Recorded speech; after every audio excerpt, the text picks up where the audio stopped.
Hey YouTube, how you guys doing? My name is Kyle, you know me as Dragonmar, and welcome to a new video. Today, I'm going to be taking some of what I've learned from coaching players. If you guys don't know, I do offer coaching now, personal one-on-one coaching. You can call me Coach Dragonmar. No, but for real, I am going to be taking some of what I've seen so far, especially in my players around Platinum rank. And I'm going to be talking about 5 mistakes I am seeing consistently. 5 mistakes that are just happening across the board with essentially everybody.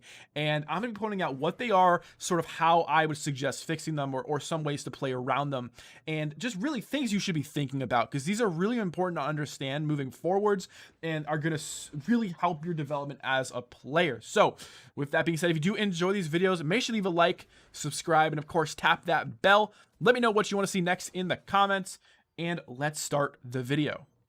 All right, so I'm going to start the video off with something I love to talk about, and a huge mistake around Plat, and that is not establishing map control. So if you guys are unaware, map control just means what part of the map does your team or the enemy team have either control or vision of. And obviously vision is control in this instance. They are the same thing. I just want to make sure I'm really clear here. Now, map control can be established from a few things. First of all, using smokes. Very common smoke spot will be up here, top C long. You might be thinking, okay, why do I see this so often, Kyle? Great question. Because it gives the attackers complete control of the orb, C long, and cubby. All very, very important. It means the attackers, or it means, excuse me, the defenders cannot easily push this or see down here and block off the orb.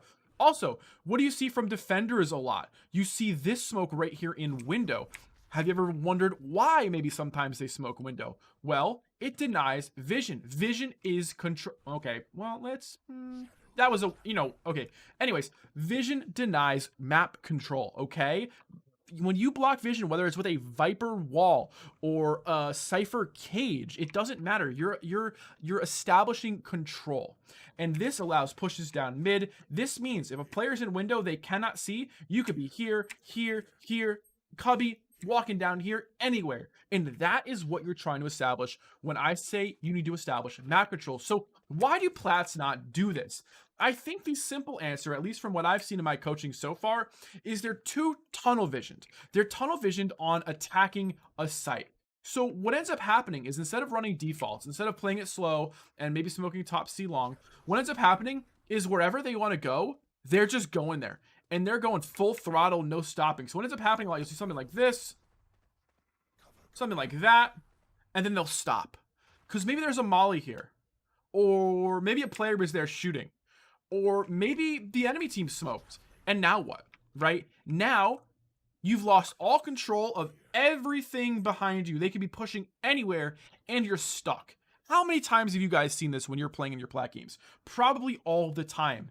This is why I always tell people to establish map control first and then attack their sites. Rushes are of course good, but remember when you're rushing, you do leave yourself vulnerable to flanks. And also if you delay a rush, if you are delayed by a molly, a player, or a smoke, you are always in risk of losing all of the map control you may have had at one point.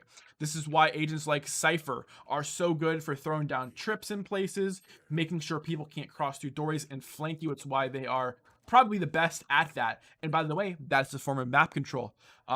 Super, super important to understand this concept, and something I do not see enough in my plat players. It feels like they're all or nothing, no defaults, no control. It's just, I'm going to do this or I'm going to do that. It's never like, let's play it slow. You know, let's get some control. Let's make the enemy team use some abilities, right? And that's what I want to see more of for sure.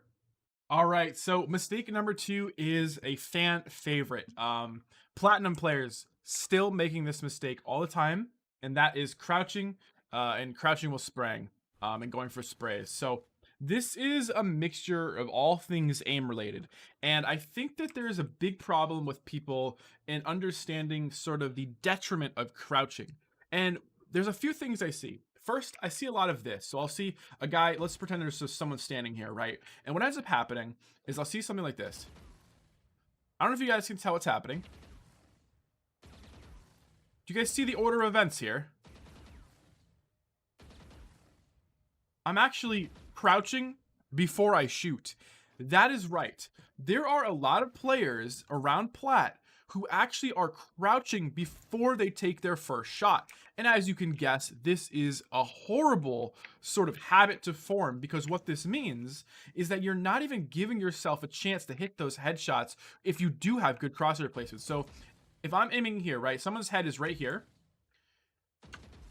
You notice that? See what I mean? And this is a big problem. People don't realize this. This is not a headshot. That's a headshot. And what they end up doing is they just crouch right before their shot, and they're like, oh man, Kyle, I can't hit a headshot. Like, I feel like my crosshair placement is good. In reality, it is. It's just you're not even giving yourself a chance because you're crouching early. Then, on the same sort of side of that coin, we have spraying. Big problem for players around this rank is they'll see someone kind of at range, right? I'm talking mid to long range here. Up close, if you're going to spray, I'm all for it. But at any type of range, you really do want to be sticking to burst, especially with a gun like the Vandal, right? Vandal is so hard to control at range. So what do I suggest? 3 to 4 round bursts, of course. What do I see?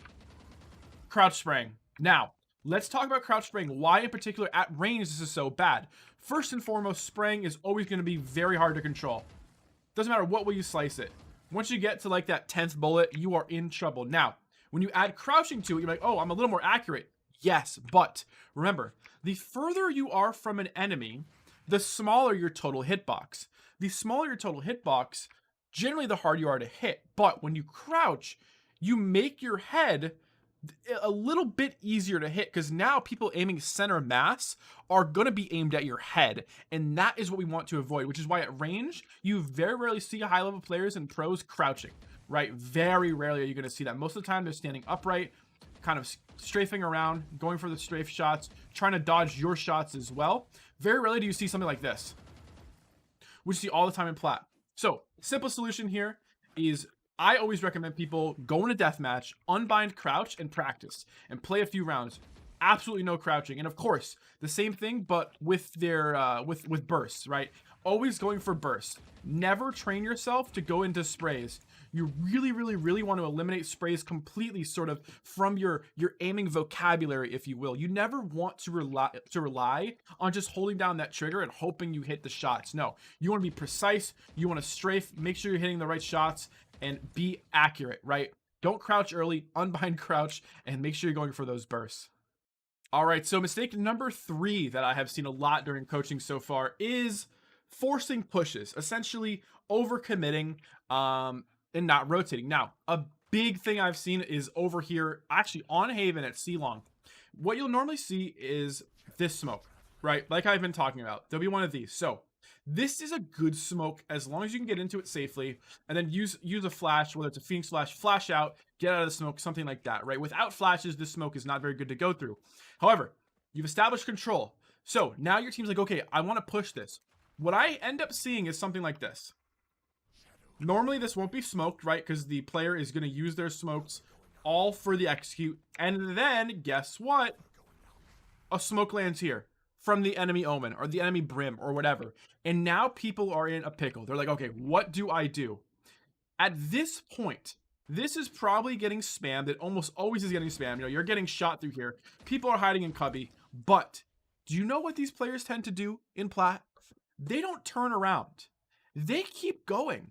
And sometimes I've literally seen this smoke land here, and a guy will just go through like this. Just straight up run through this. Now, it works if everyone goes together, but you know what isn't the greatest at plat? Communication, teamwork.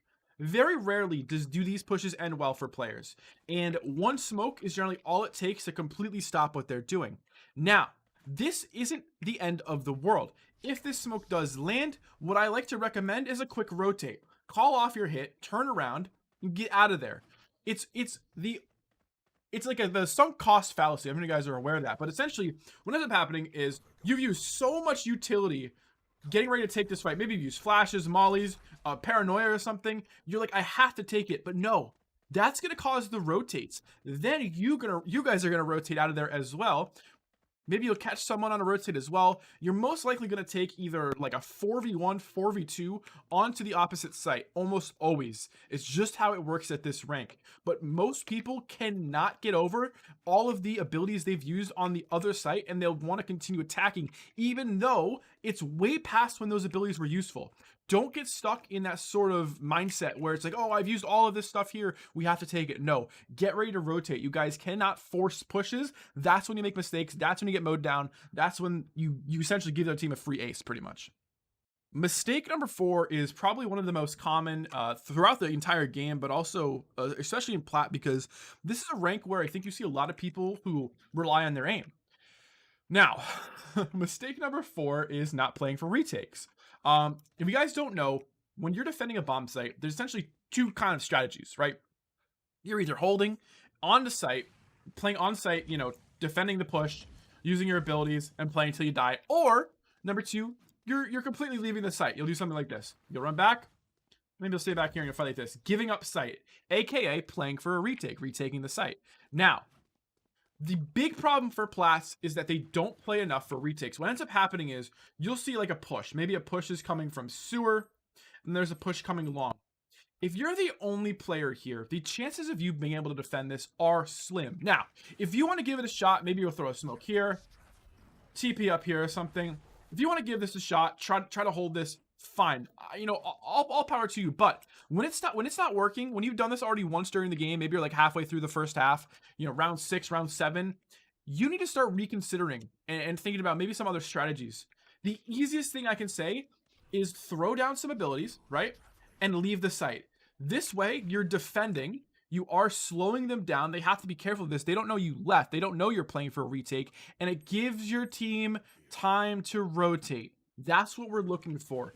Allowing our team time to rotate so we can attack together as a team. Big problem for people is they try to do everything themselves. These players in plat love playing solo. They love playing the hero. And that's just not going to work in a game like Valorant. You have to play together. So big problem here. Not playing for retakes. Simple solution. If it's not working early on in your rounds, just leave. Big problem on A site in particular. Just leave, especially if you're soloing. Play for retakes with your team, and you are going to win a lot more rounds. And finally, coming in at number 5 is over aggression with repeaks and peaks in general. So you guys know I talk a lot about repeaks. If you don't know, a peak essentially, boom, turn the corner, that's a peak. Repeak, you're doing it again 2 times, right? Anything after that, obviously you're repeaking. So big problem. Let's talk about this. Why is this a problem? Well, you might be thinking, okay, I've repeaked and gotten kills, Kyle, and I'm gonna say yes, you have. And those were probably pretty good, most of them, but there are bad repeaks, and that is a big problem for players at plat.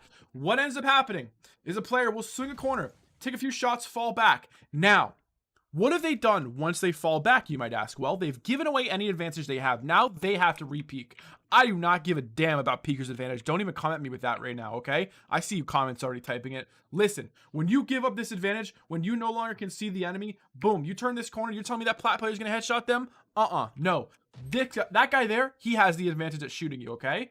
This is a big problem for people. They don't understand when they give up cover, they give up all knowledge of where these players are, and they have to reassess unless the players stayed in the exact same spot. If someone's standing in the same spot as when you left them, I mean, okay, whatever. They deserve to die at that point. But most of the time, they're going to have moved even slightly is enough to throw you off, and they're now holding the angle. I generally would give the odds to the people holding the angle. So, big problem. Another thing, low HP. If you guys are getting shot, tagged through a wall, you're on like 70 health, reminder, 70 health is 2 shot to Phantom and Vandal, okay? You're not playing smart when you're repeaking like that. Another big problem, repeaking oppers. What are you guys thinking? Seriously. I know I do it too, but what are we all thinking? Why do we repeak ops? I don't understand. It feels great to kill them. I mean, let's be honest, but how often do we really do it? Not very often. So the solution here is you have to figure out the balance between when you should and when you shouldn't peek. And I think that's what really helps me with this is understanding the risk I'm taking. So if I want to swing outdoors, boom, maybe I flash, taking some shots, that's it for me. I know the second I swing this again, if I was shooting a guy here, like on top of the hay bale, there's going to be a guy window shooting me. There's probably going to be another guy at this little doorway here as well. It's one of those things where you have to assess the risk of the repeak, and almost always it ends up not being favorable to you. And that's why you have to be careful with it. Big problem for people at this rank is they're too aggressive. They're looking for frags. They're hungry for eco frags. They're hungry for kills, trying to climb that scoreboard. And in reality, all they have to do is just chill out. Just play it safe. Don't go for the retakes. Take what you can get and then run with it. Oh my God, one of the biggest things you see is, boom, I just headshotted someone. Great. Now I'm going to swing wide. It's like, dude, you got the kill. You're up a player. Leave with your advantage. People get too hungry, too aggressive, and it is the downfall of plats by far. So the fix for this all comes from within. You have to figure out a way to assess the risk of what you're doing. Make sure you're playing for your advantages, especially when you're getting kills. And remember, every time you repeak on low health, you are essentially saying, hey, I'm pretty much a free kill. Let's see if I can headshot you, okay? Keep that in mind. And guys, that's going to do it for the video. I hope you enjoyed. I've had a lot of fun coaching so far, and honestly, can't wait to keep going. It's been really nice getting some positive feedback, seeing people climb in the ranks. And so thank you everyone who has who's signed up so far, and it's been a blast teaching you guys and just teaching you guys on YouTube as well. Hope to see you guys on stream, twitch.tv/Dragonmar. And that's it. I'll see you next time. Take it easy and peace.